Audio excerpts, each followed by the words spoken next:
இந்த ஸ்பைரல் ஃப்ரைஸை கடையில் பார்க்குறப்பெல்லாம் நாமளும் இது மாதிரி வீட்டில் செஞ்சு பார்க்கணுன்னு தோணியிருக்கா? எனக்கு தோணியிருக்குங்க.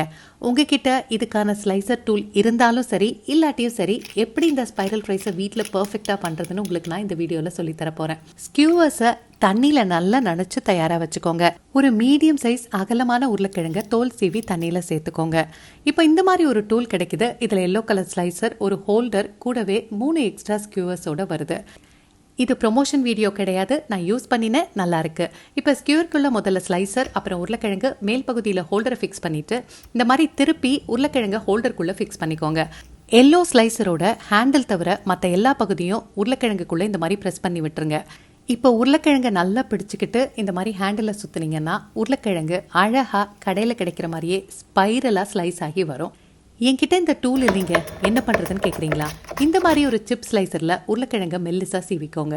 ஒவ்வொரு ஸ்லைஸையும் எடுத்து இந்த மாதிரி மடித்து நாம் ரோஜாப்பூ தொடுக்கிற மாதிரி ஸ்கியூவருக்குள்ளே சொருகிக்கிட்டே வாங்க. அவ்வளோதாங்க, உங்களோட பொட்டேட்டோ ரெடி ஆயிடுச்சு.